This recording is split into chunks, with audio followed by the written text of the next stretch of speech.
Structure series का web गुरु computer science में ये दूसरा पार्ट है। हम लोग थियोरेटिकल रूप से और डेटा स्ट्रक्चर का थ्योरी प्लस एमसीक्यू कर रहे हैं।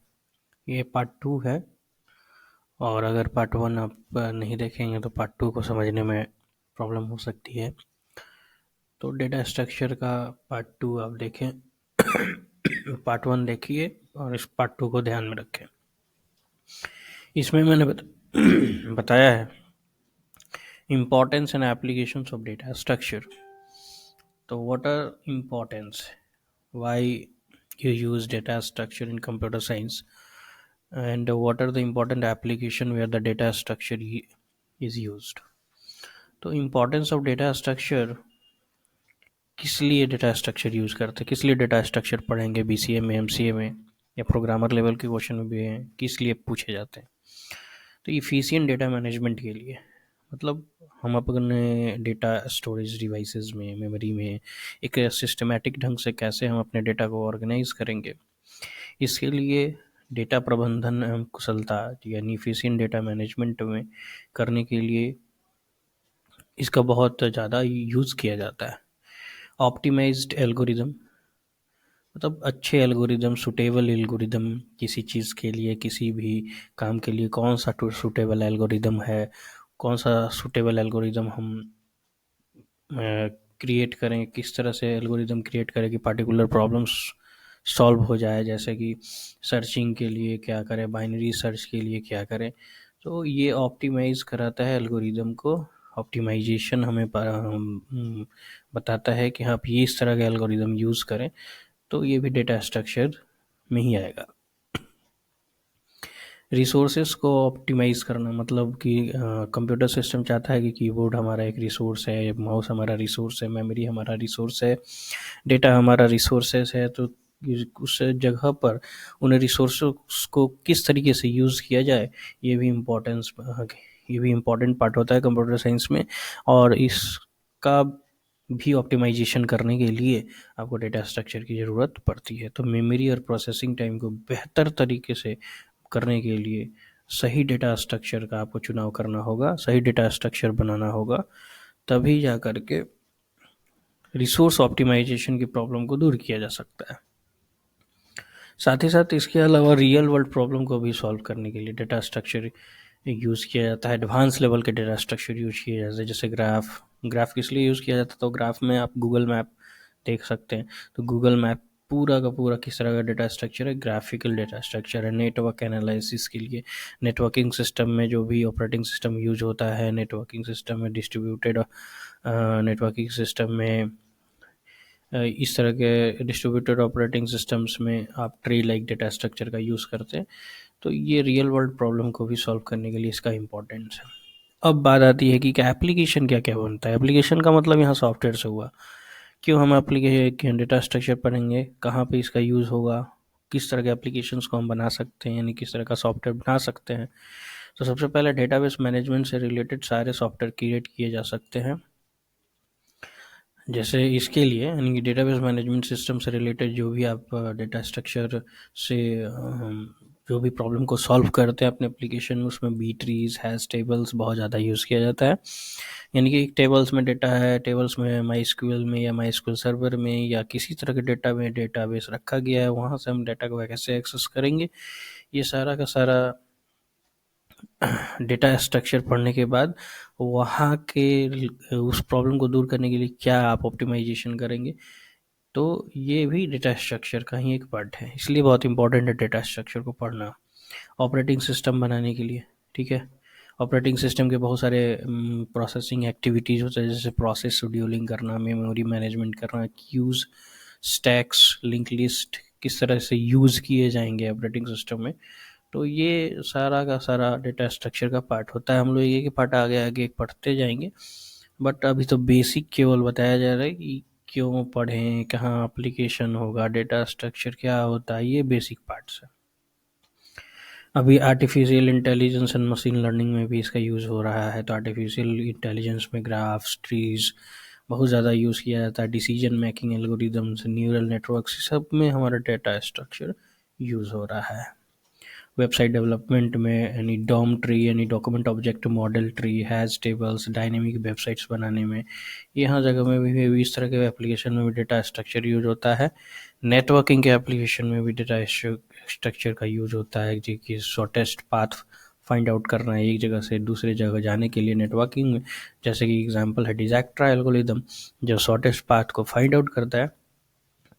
तो ग्राफ्स वगैरह, गूगल मैप का ग्राफ्स वगैरह देखते हैं हम लोग, गूगल अर्थ देखते हैं हम लोग, तो ये सारा डिजैक्ट्रा एल्गोरिदम के लिए वो भी हमारा एक डेटा स्ट्रक्चर का पार्ट हो गया। गेमिंग्स भी बनाने के लिए डेटा स्ट्रक्चर यूज हो रहा है, 2D games, 3D games, grid lines, graphs. तो इस सारे पार्ट से आपको पता चल रहा है कि डेटा स्ट्रक्चर कहाँ यूज हो रहा है। सर्च इंजन में भी डेटा स्ट्रक्चर है, जैसे ट्राइज मैंने बता रखा है कि क्या, और हैज मैप्स मैंने बता रखा है फर्स्ट पार्ट में कि ये क्या होता है। तो आप वहाँ जाकर के अगर फर्स्ट पार्ट देखेंगे तो ट्राइज आपका और हैज मैप्स आपका डेटा स्ट्रक्चर क्लियर हो जाएगा।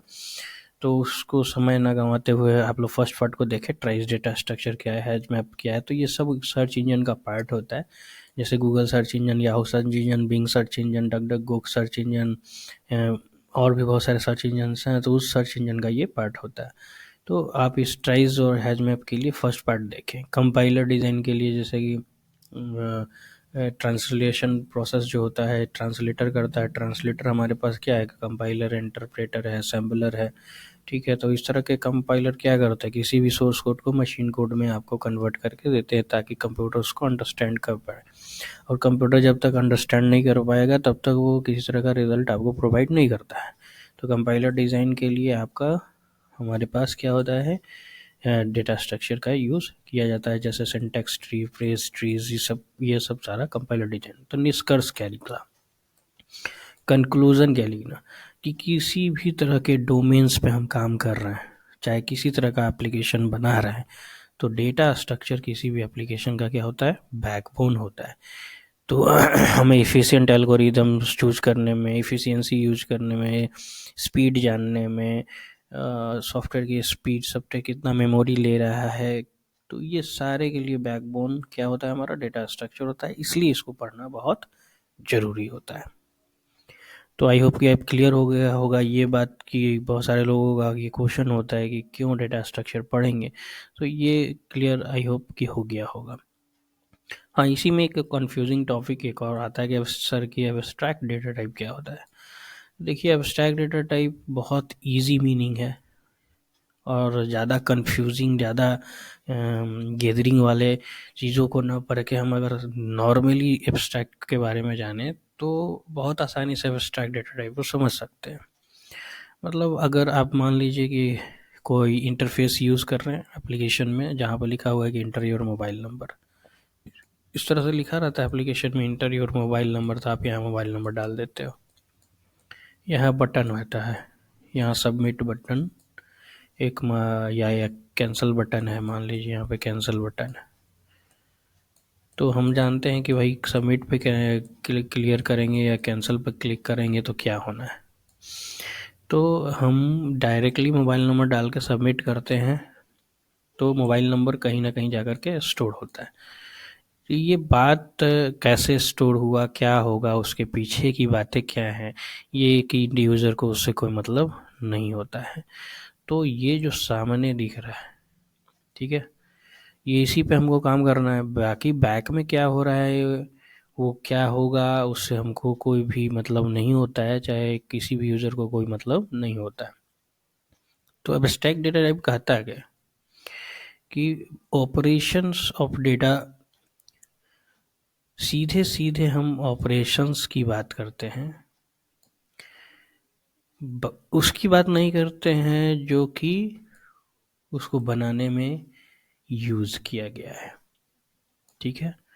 तो यही बात मैंने अभी समझा रखा कि ऊपर हम काम को करते हैं, बाकी उसको बनाने में क्या लगा है, उस इम्प्लीमेंटेशन पे हमको कोई मतलब नहीं होता है। तो सारे प्रकार के एक मॉडल जो डेटा संरचनाओं के व्यवहार, ऑपरेशन को बताते हैं, लेकिन इसके कार्यान्वयन यानी कि इम्प्लीमेंटेशन का विवरण नहीं देता है, उसको हम लोग एब्स्ट्रैक्ट डेटा टाइप बोलते हैं। एग्जाम्पल, उदाहरण के लिए हम बता दें कि एक स्टैक है, स्टैक एडिटी है, अब उस इम्प्लीमेंटेशन किसे हुआ, या तो एरे से बनाएंगे स्टैक को या लिंक लिस्ट से बनाएंगे स्टैक को। स्टैक का ऑपरेशन क्या होता है, स्टैक से आप इंटरेक्ट हो रहे हैं, क्या क्या काम हो रहा है, पुश हो रहा है, पॉप हो रहा है, पिक हो रहा है। तो ये 3 ऑपरेशंस फॉलो हो रहा है स्टैक में। लेकिन कैसे हो रहे हैं उससे हमको कोई मतलब नहीं होता है, लेकिन ये ऑपरेशन हो रहा है इससे हमको मतलब होता है। क्या उस ऑपरेशन को करने में क्या क्या चीज़ें मैंने यूज़ किया उससे मतलब नहीं होता है। तो without knowing the underlying implementation, तो उस तरह से हम लोग उसको क्या कहते हैं, एब्स्ट्रैक्ट डेटा टाइप। यानी कि उसके नेसेसरी ऑब्जेक्ट्स को, नेसेसरी चीज़ों को हम सामने रखते हैं, यूज़र के पास रखते हैं, और जो यूज़र को कोई मतलब नहीं होता है जिन चीज़ों से, तो उसको बैक एंड में रख दिया जाता है ताकि उसके इम्प्लीमेंटेशन डिटेल्स को हाइड कर दिया जाए या अननेसेसरी डिटेल्स को हाइड कर दिया जाए। तो उसको हम लोग एब्स्ट्रैक्ट डेटा टाइप में रखते हैं। तो अब इसमें तो ये सारी बातें, अब बात है कि स्टैक क्या है, क्या मैं उस पॉप पिक क्या कह रहा हूँ। तो थोड़ा सा इसका थोड़ा बहुत इंट्रोडक्शन आपको फर्स्ट पार्ट में मिलेगा, ऐसे इसका एक एक चैप्टर मिलेगा आगे पढ़ने को हमें। तो थोड़ा सा इसका इंट्रोडक्शन फर्स्ट पार्ट में ज़रूर देख लें, तब जाकर के एब्स्ट्रैक्ट डेटा टाइप और अच्छे से समझ में आएगा। ये link list, implementation, push pop peek operation, ये सब सारी बातें क्लियर हो जाएंगी। तो आगे हम नेक्स्ट वीडियो में फिर एक इम्पॉर्टेंट टॉपिक के साथ आएंगे जो बहुत कंफ्यूजिंग होता है डेटा स्ट्रक्चर को अंडरस्टैंड करने के लिए। Thank you, share and subscribe करें।